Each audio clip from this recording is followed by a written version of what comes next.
First of all, let me introduce our panelists, because this panel is dedicated to those who gave us an opportunity to work out strategies, implement them, and to live our life. This panel is dedicated to veterans, our defenders, and all people, except for me, here are veterans, and are very grateful for having an honor to moderate this panel.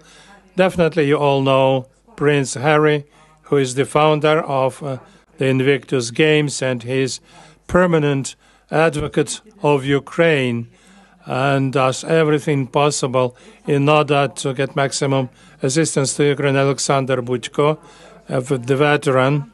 Oleksandr Didur represents he's a defender, represents the heart of Azovstal.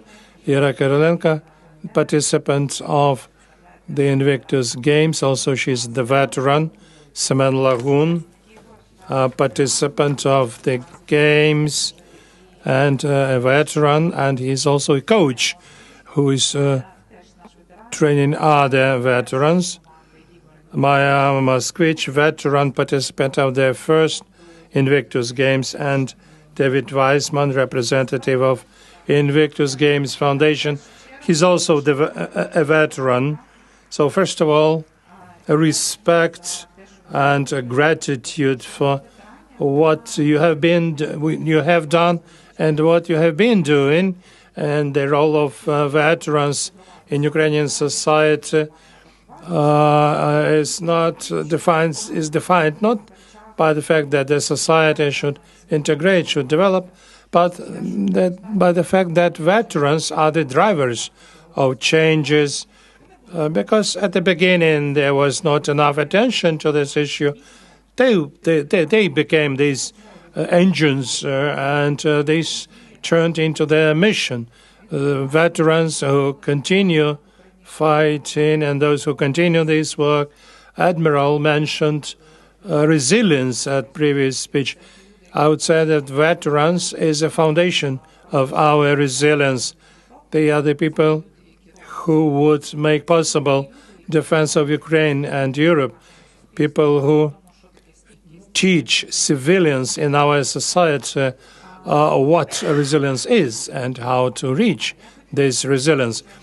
Prince, first of all, I would like to ask you, your initiative of Invictus Games allows us to see what's going on with the veterans all over the world. In different nations, you see different practices, various cases, happy cases, unhappy cases. What is Ukraine for you when you speak about Ukrainian case? What is the difference between Ukrainian case and others? Well, to start with, Ukraine has been part of the Invictus community for 10 years. And I think that is, well, thank the Lord for that. Rather than coming in and bringing in sport as part of rehabilitation during the full-scale invasion, it has been integrated long before. And I think the biggest lesson for the rest of the world to really learn from and understand that recovery doesn't come after the fact. It is the here and now, and it is the during of the conflict. And the way that the Ukrainian government, from top to bottom, has thrown resource, especially financially, behind the Invictus movement and the recovery and rehabilitation of its wounded soldiers in this country is truly remarkable and incredible leadership. We talked about this earlier. There's over 300,000 veterans making sports now, who are integrated in the sports rehabilitation. And for a country like Ukraine, in the circumstances that it's in, every single soldier and civilian that is fighting needs to know that the capabilities, the resources, and the pathway exist to be able to get themselves back up and going and back into some form of employment and back into life, however they choose. Дякую, ви нагадали дуже важливу дату. Thank you. You mentioned a very important date because we are celebrating the 10th anniversary of Ukraine in Invictus, and it's a huge way which we have been passing together with veterans present at this podium. And I would like to talk to Semen. Semen started defending our country in 2022, was wounded, has gone through rehabilitation, returned to sports, participated in Invictus. Now he's a coach at this helping many veterans and continues active service. So we here see the combination of all the qualities which we want to see among those who come back to civilian life or does not come back but continues military service. What was personally for you the most important decisive point in your rehabilitation, and how do you define these points, these triggers for the veterans with whom you work now? What is the key for them? Thank you for the opportunity to speak now. The process of rehabilitation in my case was long-term because I had a specific wound. I left a part of my foot on the mine, and British surgeons, together with Ukrainian surgeons, put together my foot for 10 hours. And the process of rehabilitation took me 2 years. According to legislation, the military don't have such a long time for rehabilitation, and this Invictus appeared in a very timely manner in my life at the moment when I have moral disaster because I was wounded, because I lost my brothers in arms, because I couldn't walk normally, I couldn't function properly. I had to come back to my service, and I couldn't understand what did I have to do. And at that moment, the Invictus became a sort of a beacon for me. This Invictus gave me a way, a roadmap on how to continue my serving to my country. I defend my country in the front line. Now I'm going to work for my country in this direction. That became my goal and my objective. In my case, it became a key element of my restoration, both physical and mental.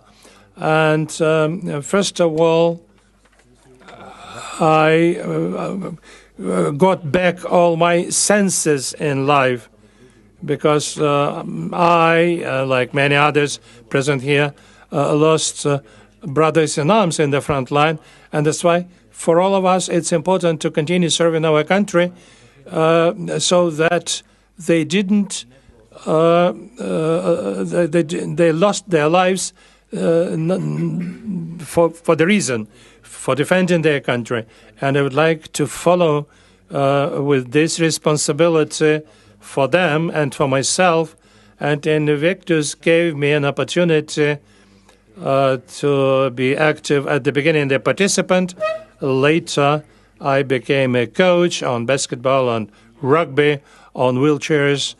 For me, it brought new sense in life, and I sort of continue my service because it's a paradox, but nobody knows how many exactly veterans in Ukraine, but more than 1 million, and there is a huge demand on their rehabilitation. It's a huge challenge for the country to bring these people back to normal physical and moral state, and the sports is one of the elements of this rehabilitation. You should not compare Invictus Games with Paralympics. It's not classical sports. It has its own specificity. For instance, we have multifunctional team where we have coaches present, psychologists, physical therapeutists, and our task is not to raise veteran to a certain level of sports results. It's not the most important thing. The most important thing is to create a place where people would realize themselves, where they would be safe, where they would be able to engage into certain activities, and to support these people where sometimes the state is not able to support them. Thank you. You defended our country 2 times, in 2014 and 2022. And infantry, it's a very hard experience. You spoke about senses. What helped you to find those senses in your life when you come back? How could you find yourself after each problem? First, I'm getting old. When for the first time I went defending Ukraine, I was 23. Then I was 32. Now I'm 36, and the war is still going on.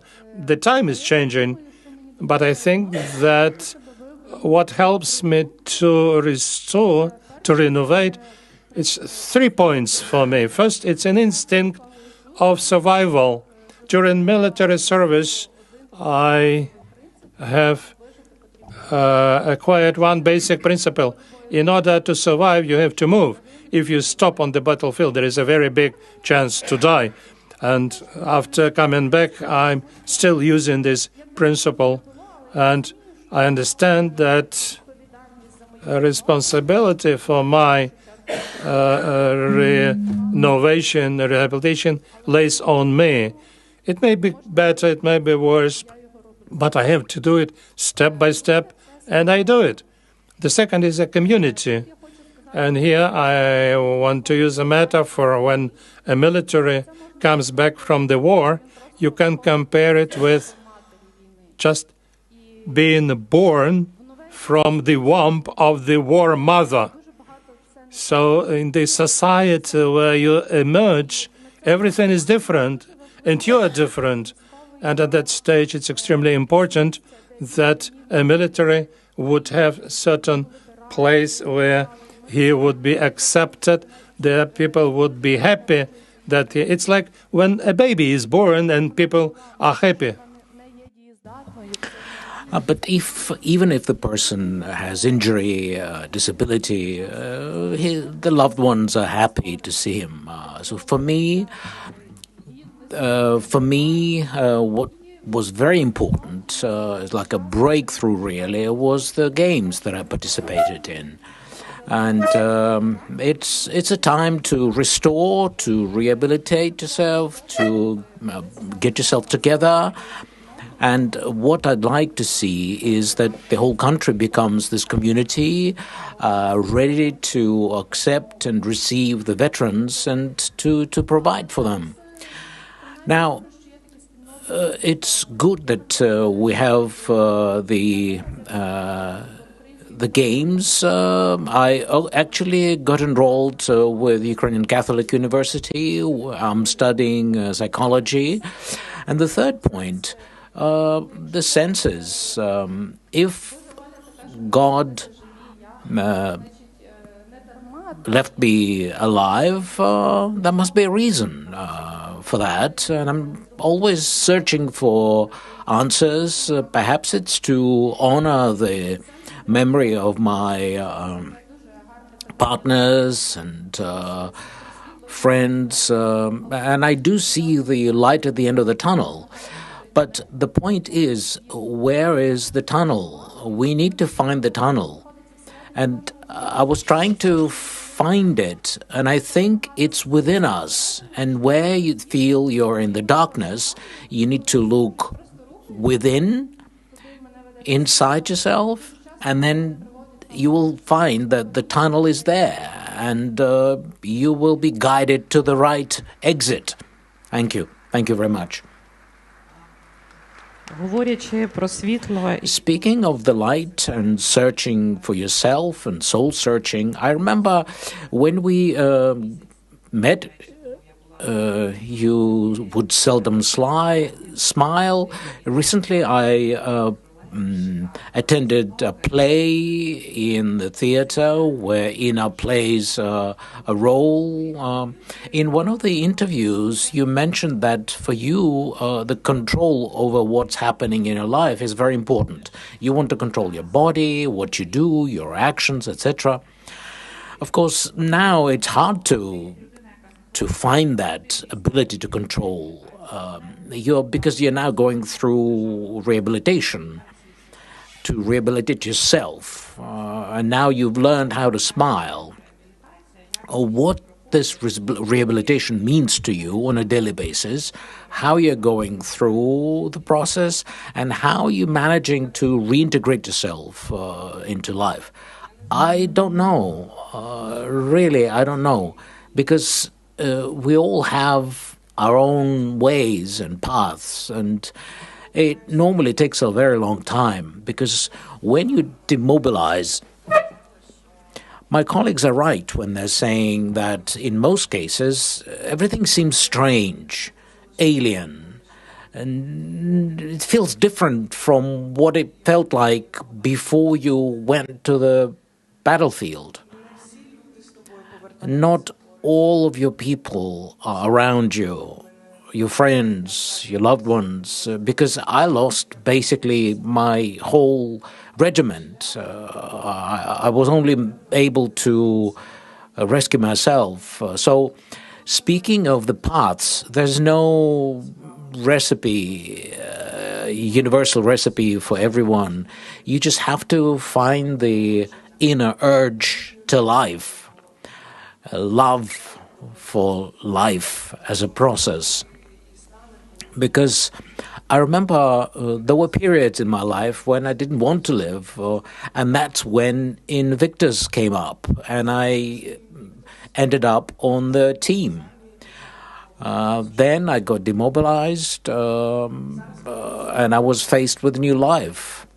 Now, indeed, Lisa's right. I have the Theatre of Veterans, which helps me not only go through this traumatic process and fill the gaps and cure myself, but to show everyone else that we can do it. It's doable. It's possible.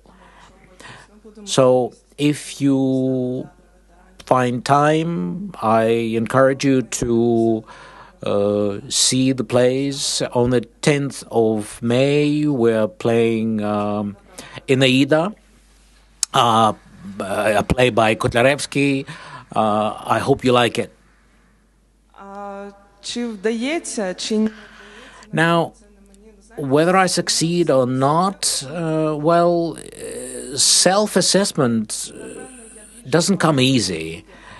But judging by the people I meet, their responses, reactions, their feedback, it looks like I'm doing the right thing. Because as soon as I started to use shooting, using the bow, I was already representing Ukraine. As soon as I play at the theater, I started to promote this idea. As soon as I start writing the book, I already have lots of proposals to translate this book and have it published abroad. And this is really an acid test. So everyone will have his own recipe. All I can do is support others and share my story, share my experience. Thank you. Sasha Terен. Sasha Terren, we have two Oleksandrs, so Sasha Terren. Of course, you know the topic of barrier-free facilities more than anyone else, or better than anyone else, especially among the veterans. What do you think is the biggest challenge for yourself, people who have these issues, and who do you think should be the leader of these changes in society, because we cannot rely and expect everything from the state. Others should contribute as well. What can we do to create better environment for veterans? Thank you. Well, we heard a few stories who have changed lives of people, so I'd like to thank Harry personally for Invictus Game initiative. We really appreciate it because we can see that it changes people's destinies, people's lives. And it's it's a good demonstration of how an idea of one person can change so many lives, so many people's lives. So that's the answer, really. Anyone from this room can take responsibility and, relying on your own resources, then find more supporters and create the world where we want to live. And create accessibility, barrier-free facilities in Ukraine, everywhere, in all spheres. Sports, culture, the theater. I mean, it's not easy to get into the theater to see a play, for example. Arching, it's not easy either. But hopefully theaters will become more accessible to veterans. We're moving in the right direction. It's been a slow motion, slow pace, but I'm glad we're discussing these issues at the level that is really commendable. Now, who can help us? Well, there's no magic pill. We have to help ourselves. We have to rely on our supporters and helpers. As far as changes in the society is concerned, who can make the difference? Who can affect the mindset? Well, it's not because I'm a veteran, but I believe veterans are the people who will and have been changing the society, especially because they were the first to do their bit. They have showed courage, character, willingness to sacrifice their lives and health. And many did. So these are the people who were ready to give their lives for Ukrainians and generally for the democratic world. And now it's their turn to do and show what they can do in civilian life, when under new environment, when their lives are no longer threatened because they're no longer at the front line. So I'm very happy that we can rely on so many people who are willing to support us, coming from all over the world, representing veteran organizations, because we obviously don't know everything and we may lack experience, or skills, or knowledge in some areas. So cross-fertilizing with foreigners, with foreign partners is extremely valuable to us because it enriches us. So again, definitely veterans who have been changing our society very successfully. All we need to do now is try to garner more support from the society and other vet organizations, because it's a concerted effort. We have to do it together with the communities, with society, and change it for the better. Thank you.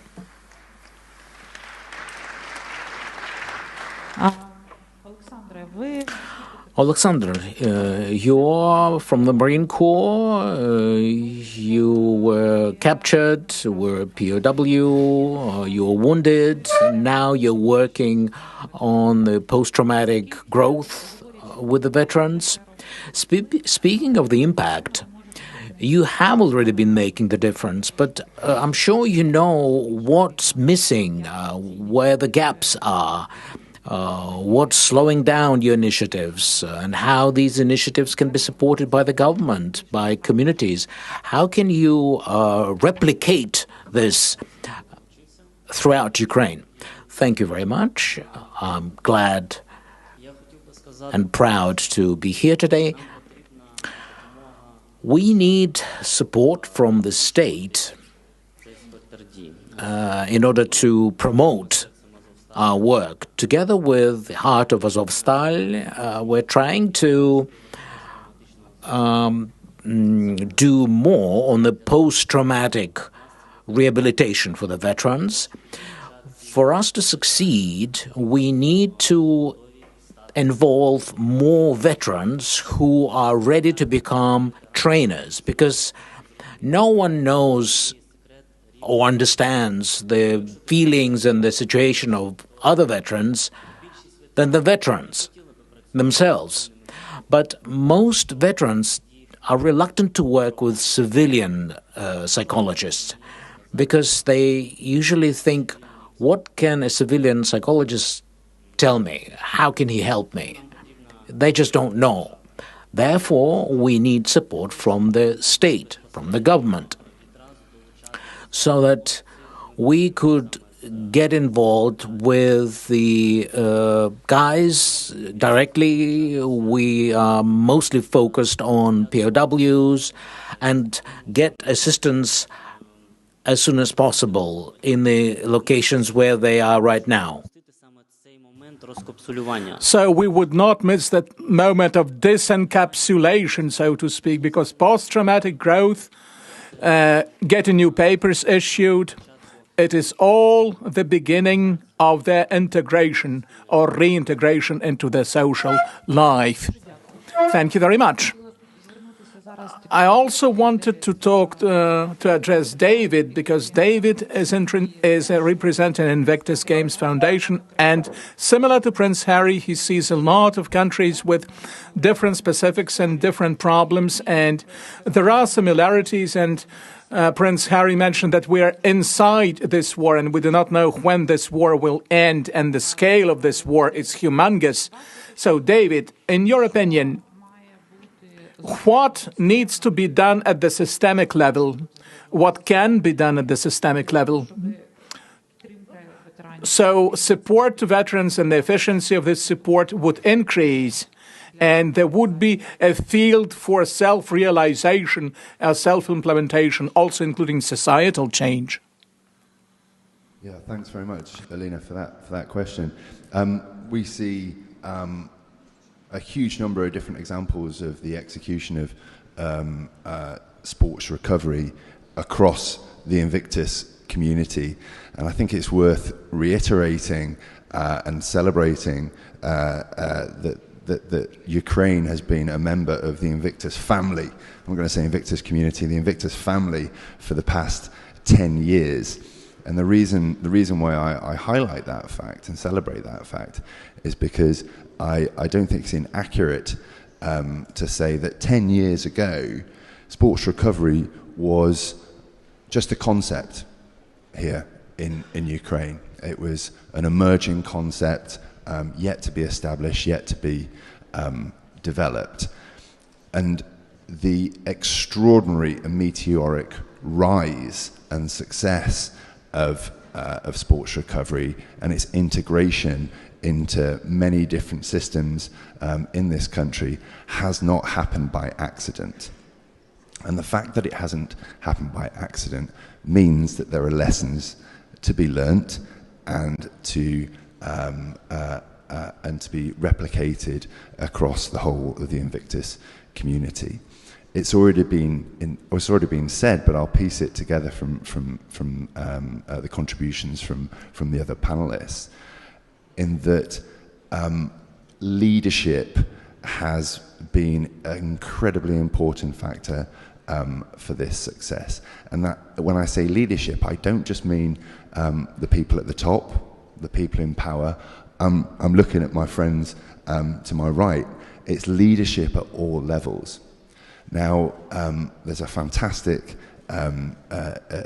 impact research paper that's coming out this week that's been commissioned by StratCom with Alina and done in partnership with the Invictus Games Foundation. And what that is showing, what that tells us, is that in order for it to be successful, for sports recovery to be successful in somewhere like Ukraine, is it requires both bottom-up and top-down support. Let me explain that briefly. The Invictus movement, and thank you for all the kind words that everyone has said about it in their own, and its effect in their own personal recovery journeys. That's just a spark. That's just a catalyst. Okay, it gets the fire going. Okay, it's just the spark. It's the tinder. It's the small sticks that you put on it. That won't sustain the fire for a long time. Okay.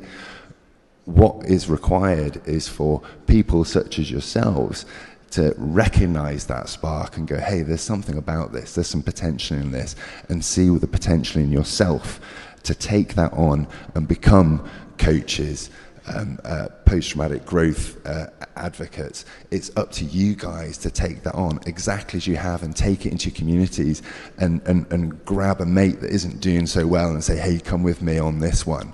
Again, that's not going to sustain the fire either. That just builds the fire slightly.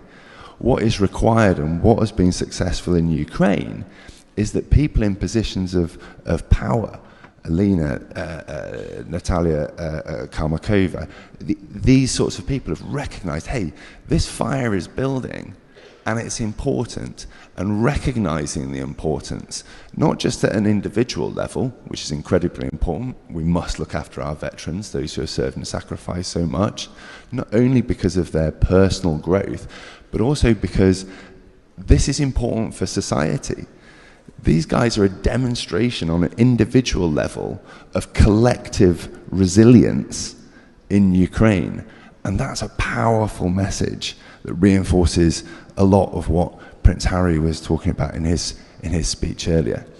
So that leadership at a grassroots level, being recognized by leadership at a higher level, in order that joined up working across government, across charities, across veterans groups, that's what keeps the fire burning. That's what builds it up. That sustains it. And that means that everyone can feel the warmth and feel and see the light of this fire and the benefits of sports recovery. So a huge amount of lessons to be learned and admiration for what has been achieved here over the past 10 years. Дякую, Девіде. Оскільки в нас обмежений час, і ми намагаємося встигнути всю. Well, our time is limited. Thank you, David. And since our time is limited, perhaps in conclusion, I would like to conclude this with a very short phrase from Prince Harry. So, each and every one of the veterans and the parts of the society, they can do a lot. What else can the international community do to support Ukrainian experience and to make this experience to help it be scaled up in other countries as well, or across the board? Look, one thing that's worth mentioning that comes through in everything that's been said, and that should be very much heard and listened to across the board throughout the rest of the world, is the benefits of leadership to society on a national level. When you have your veterans, those that have served their country, those that have such a strong purpose and such a strong foundation of values reintegrated back into society. Now, if I get my numbers right here, Ukraine will have very soon, or already has, about 18% of its population made up of veterans. And that is an extraordinary number. And again, one of the huge benefits of having the sports recovery and Invictus integrated 10 years ago is the difference, the change of perspectives that has had. That's not us. That's every single one of these guys who have used sport to redefine their lives, and to be redefined by their recovery and what they can achieve as opposed to the injury that they sustained. And I think that the lesson really and the power in that for everybody from us at Invictus to NATO to everybody else is that from a defense standpoint, it really makes sense not just to invest in the people at the beginning of the pipeline, but also to invest in them afterwards, because so much money gets put into training every single one of us. And throughout that process, I believe that you become a better human being from it. Do you have to go to war for that? No. But there are lessons that are learned throughout your service, throughout your career, that need to be shared within your communities. And in a world where we are short of role models, I believe that the people sitting up here on stage with me in front of you and everybody else out there who has served their country with distinction, who has worn the uniform, who has had these life experiences, we should be investing in them to ensure that the opportunities, because it is that, it's not forced. Every single one, I would say 99% of the Invictus competitors that I've met over the last 11 years either are doing it or want to serve after their service. And that is why we collectively need to invest in every single person, wounded, injured, sick. Once they've left, they still have so much, if not more value, once they have served back into those communities. That is where our energy should be put. Чудові слова для завершення. Those are great words for a conclusion of this panel, and I believe that the example of each and every one here on this stage shows us that major changes occur in small steps. And I want you to thank our veterans here on the stage and in this hall.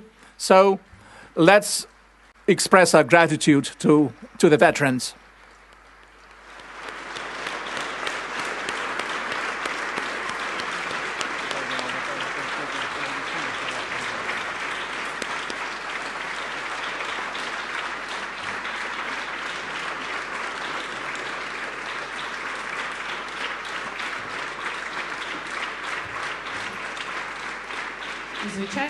And of course, we need to thank everyone who continues to defend Ukraine. Glory to Ukraine.